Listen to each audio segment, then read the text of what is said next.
আমরা কেন পারবো না? আমাদের ছবি কেন বাইরে দেখবে না? চ্যালেঞ্জটা ওখানেই। আমি চাই আরও প্ল্যাটফর্ম আসুক, আরও নতুন নতুন জিনিস হোক। আমাদের টার্গেট কিন্তু আমাদের আপনার ছবির পোস্ট আমাদের এখানে 10টা থেকে 11টা রিলিজ আসছে এভরি উইকে থার্সডেতে। আজকে একটা ছোট রিলিজ হবে আর এভরি থার্সডেতে আমাদের রিলিজ হবে। কিন্তু আমরা এখানে আমাদের ম্যাচিউর অ্যাক্টর অ্যাক্ট্রেস আছে, পাশাপাশি ইয়াং ছেলেপেলে আছে। ইভেন আমরা কতগুলো কাজ করেছি ইউনিভার্সিটি ছেলে তারা সেকেন্ড ইয়ার থার্ড ইয়ারের ছেলে, তারা ফুল মুভি বানিয়েছে, ওগুলো আপনারা দেখতে পাবেন। সো আমরা কিন্তু একদম প্রাণবন্ত সবাইকে নিয়ে কাজ করছি। আমি চাই কন্টেন্ট ক্রিয়েটাররা এখানে আসুক, এফডিসিতে ঢুকুক। এফডিসিকে একদম কি বলবো, খুশি ভাই মনে আছে ওই দিনগুলোর কথা আমাদের, হ্যাঁ, যখন আমরা মানে এফডিসি ঢুকলে মনে হতো যে ঢোকা মানেই একটা প্রাণচঞ্চল ব্যাপার, সেটা আমি আনতে চাই। জানি না পারবো কিনা, দেখা যাবে। আর বাংলাদেশ সম্বন্ধে কিছু বলার নাই, এটা নতুন একটা প্ল্যাটফর্ম। আমাদের যুদ্ধটা অনেক বড়। আমরা কিন্তু আরও অনেকগুলো প্ল্যাটফর্মকে আমন্ত্রণ জানাচ্ছি, তারা আসুক, আমাদের ভার্টিক্যালি আসুক। ভার্টিক্যালি চ্যালেঞ্জগুলো আমরা নেই। এটা একটা $22 বিলিয়ন মার্কেট ওয়ার্ল্ড ওয়াইড। আমরা আমাদের গল্পগুলোই কিন্তু ওরা নিয়ে গেছে। আপনি যদি অন্য ভার্টিক্যাল প্ল্যাটফর্মগুলো দেখেন, যেগুলো চাইনিজ, যেগুলো ইংলিশ, যেগুলো ল্যাটিনো, আমাদের গল্প, আমাদের বাংলাদেশের আগের গল্পগুলো, why can't we do this? আমরা কেন পারবো না? আমাদের ছবি কেন বাইরে দেখবে না? আমরা সেখান থেকে, আমার যাত্রাটা ওখান থেকে শুরু এবং আমার চ্যালেঞ্জটা ওখানেই। আমি চাই আরও প্ল্যাটফর্ম আসুক, আরও নতুন নতুন জিনিস হোক। অ্যান্ড আমাদের হেল্প, এনি হেল্প লাগলে আমরা প্রোডাকশন টিম হিসাবে কাজ করছি, আমরা অ্যাজ এ পাবলিশার হিসাবে কাজ করছি। সো দুদিকে আমাদের ছেলেপেলেরা আছে। আপনারা প্লিজ আমাদের হেল্প চাইলে আমরা সহযোগিতার জন্য আপনাদের কাছে হাত পেতে দিচ্ছি। আর কিছু বলার নাই।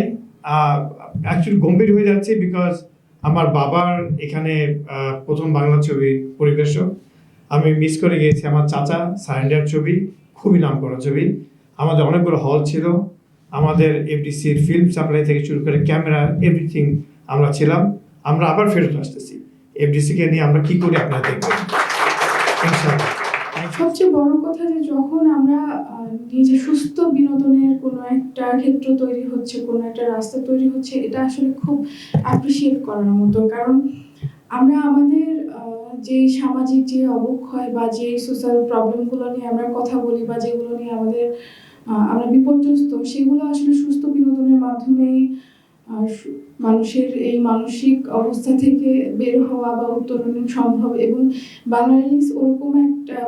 বাংলাদেশ এরকম একটা জায়গা হতে যাচ্ছে যেখান থেকে মানুষ তাদের সুস্থ বিনোদনের কন্টেন্টগুলো পাবে। আগে যেরকম ভালো ভালো চলচ্চিত্র নির্মাণ হতো, এখনো হচ্ছে, নতুন আবার একটা ধারা শুরু হয়েছে, নতুন আর একটা জোয়ার শুরু হয়েছে। আমরা সেই জন্য আশাবাদী আমাদের সিনেমা নিয়ে, আমাদের সংস্কৃতি নিয়ে। তো বাংলাদেশ এখানে যেই কাজটা করতে পারে যে হচ্ছে যে আমরা আগে যেটা দেখতাম যে প্রত্যেক সিনেমায় দেখা যেত যে মিথ্যে বলেছে বা যে পাপ করেছে তার ডেফিনেটলি একটা শাস্তি হচ্ছে, বা সামাজিক যে মূল্যবোধগুলো নিয়ে এগুলোকে প্রাধান্য দিয়ে কাজ করা হতো।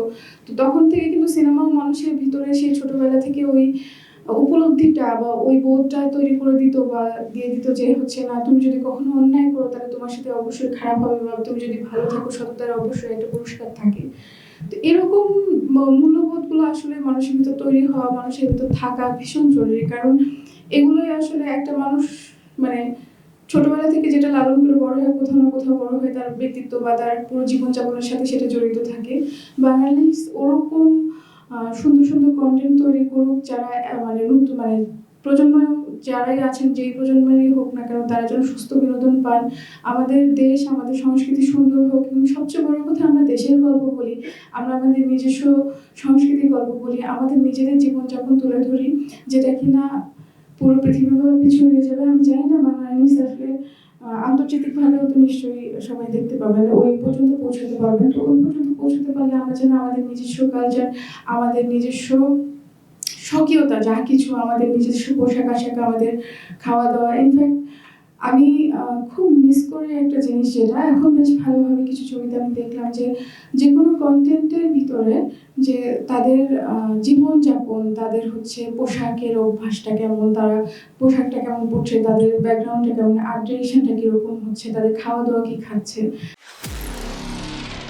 নিরপেক্ষ, সত্য প্রকাশে আপোষহীন।